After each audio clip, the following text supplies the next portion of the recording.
Hey you guys, Funky Like Feathers here, and today I'm going to be talking about how to read more. If you're trying to read more books this year, let me know what your reading goals are down in the comments. I would love to hear from you guys. Okay, so I am in my bedroom today. My office furniture is gone.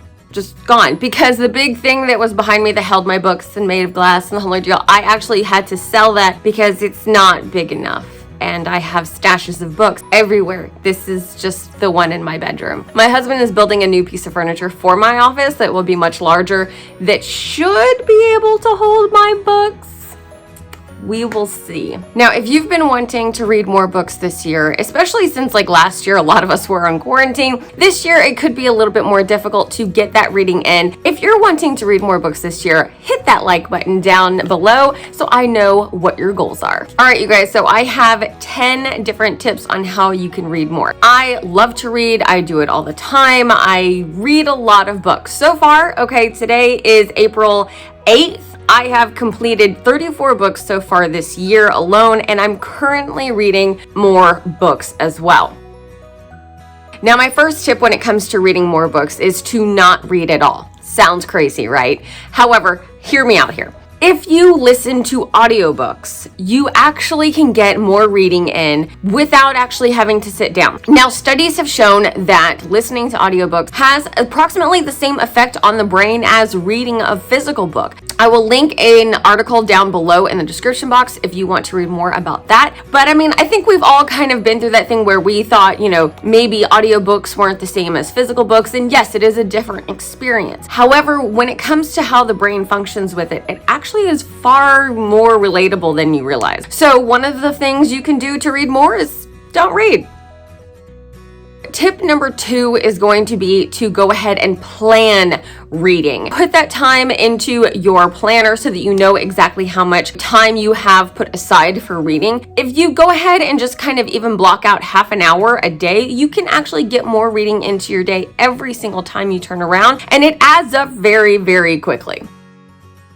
Having that on your plan to go ahead and have time set aside to read, how much should you read in one sitting? I actually go ahead and tab out my books a lot of times, especially if I have to read them for teaching or something like that. I actually set reading goals for myself. So I put post-it notes in books to kind of show me how far I should read that day. And you end up reading faster knowing that you have a specific part to stop at, so that you don't just have this open-ended goal and then kind of bite off more than you can chew.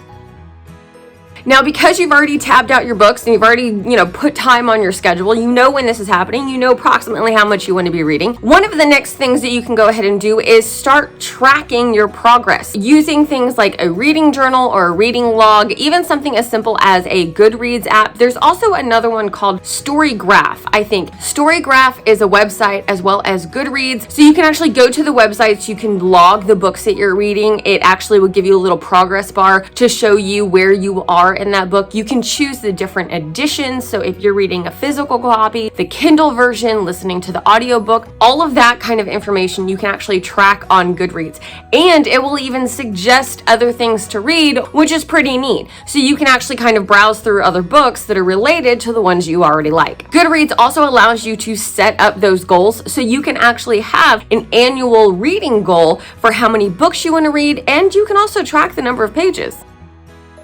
So you've got several books that you're reading, you're tracking your books. What do you do next to kind of help yourself read more? Get a book club. One of the coolest things about reading is that there are other people who like to read the same things that you do. So getting in contact with people who like to read and actually talking about the books helps you stay motivated to keep reading, because it's those conversations that you have with others that really links you back into it. If you're looking for a book club and you don't quite know where to start, I actually have one over on Patreon. It's only $5 a month to join. We have live Zoom meetings, so you get to see all of us during the meeting. We will openly talk about the book, and every month a book will already be chosen. So that way, if you feel decision fatigue and you've got so much going on, if you're in a book club, the book is already chosen for you, so you don't have to worry about it. We'll already have that book. Your time frame is already charted out. You know how much time you have to read, and then you have people to talk to about it at the end. One of the weird tricks I do to read more books is to actually read books of varying length. I read books that some are very short because I read some kid books, especially for teaching classes, and then I read some longer books. And I will have different length books going. It's motivating to see that number go up. So having some shorter books to go ahead and get those numbers cranked a bit, it kind of helps with motivation. So read books that are short, read books that are long, mix it up.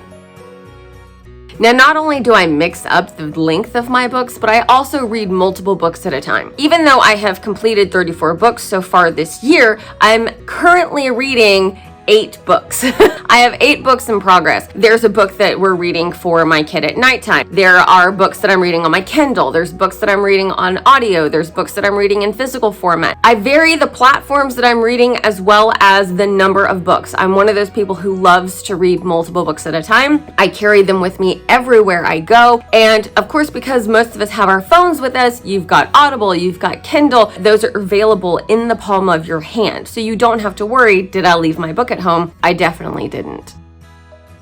All right, this next tip is going to be a little frustrating for some of you guys, but bear with me. It is okay to DNF a book. So DNF means did not finish. That was a really difficult thing for me to accept. It took a very long time until I finally decided to just DNF a book, and I felt like such a failure. But it was extremely freeing to just say, I don't have to finish this. This is a waste of my time. Especially when you're on things like Goodreads or Storygraph, you can say what your rating was for that story, and then you can say why you rated it like that, so you can actually review it. But as far as you went, you finished however much you were going to read. So go ahead and put that book aside. If it is a waste of your time, if it is draining your energy, if it is draining your motivation to continue reading, it's okay to put it down. Now, for that motivation, one of the best things you can do to get motivated to read, like I said, book clubs are amazing because you've got community there. Having things like Instagram and YouTube, I mean, you're here right now watching this. Obviously, you want to read more if you're watching this video. So one of the things you can do is watch those reviews that people put out. Go ahead and see what people are reading each month. You know, a lot of times we'll tell you kind of what the book is about so that you can see if it's along a genre that you would enjoy. Go ahead and get out there, you know, start looking for information about books. Like I said, Goodreads also will start suggesting things to you, and there are tons of lists out there to look at to see if there's books that sound interesting. Okay, last but not least, this is the biggest tip of them all. Are you ready? Here we go. Just read. That's as difficult as that tip gets. Just do it. You know, a lot of times it's kind of difficult to just sit there and read because phones are sitting right there. You want to try all these other things. No, really, just do the reading. Put your phone down. There's this app called the Forest app that has a timer, and as the timer goes, this little plant grows and you earn coins, and then after you earn so many coins, you can actually trade them in and the people will plant a real tree. That's kind of cool. So I use the Forest app a lot of times when I'm trying to make sure that I put time aside for reading so that I don't pick up my phone, because if you do pick up your phone while that little plant is trying to grow, it kills the plant. So it's kind of motivating to have that little timer going to just focus on reading and know that I can't pick up my phone, you know, I'll kill a plant. And that kind of defeats the purpose of the entire app, which is earning coins to plant a plant. Anybody ever think English is kind of weird? Those are my top 10 tips when it comes to reading more and getting more reading into your day, as well as your entire year. Let me know what your reading goals are down in the comments. I would love to hear from you guys. And don't forget to hit that subscribe button. I'll see you guys in the next video for some more book stuff.